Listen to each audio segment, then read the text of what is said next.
আমাদের এই মুসলিম যুবকদেরকে নিয়ে আমাদের আফসোস। এই মুসলিম পরিবারে জন্মগ্রহণ করার পরেও আজ পর্যন্ত কেউ রাসূলের জীবনী পড়ে দেখলো না। আজ পর্যন্ত রাসূলের সুন্নাত ফলো করার সুযোগ হলো না, তৌফিক হলো না।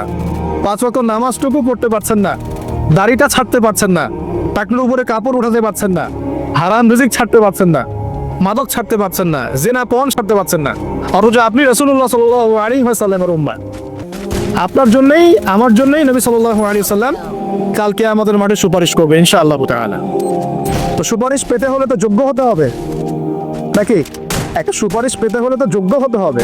যোগ্যতা কি? এক বাক্যে উত্তর হচ্ছে আপনার 24 ঘন্টাকে আপনি নবী সাল্লাল্লাহু আলাইহি ওয়াসাল্লামের সুন্নাতে ঢেলে সাজাবেন। একদম উঠবেন, বসবেন, খাবেন, চলবেন, ফিরবেন, কথা বলবেন, নামাজ পড়বেন, যত কাজ আছে সম্ভাবে কার তরিকায়? রাসূল সাল্লাল্লাহু আলাইহি ওয়াসাল্লামের তরিকায়। যদি এটা শিখতে না পারেন, ওই যে আল্লাহর রাস্তায় সময় দিচ্ছে ভাইরা, 3 দিন 7 দিন 40 দিন চলে যান, দেখবেন 40 দিনের মধ্যে আপনাকে সুন্নত শিখায় বাছাই বানিয়ে দিবে ইনশাআল্লাহ। এমন কোন জামাত নাই যেটা 100% পরিশুদ্ধ আছে। তো ওই বিতর্কিত বিষয়গুলো ছাড়েন, বিতর্কিত বিষয়গুলো আপাতত ছেড়ে দেন।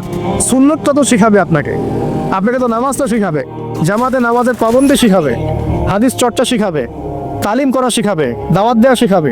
এইটুক শিখে চলে আসে। কমপক্ষে আপনি আপনার ব্যক্তি জীবনটাতে রাসূলের সুন্নাহটা প্রতিষ্ঠা করেন।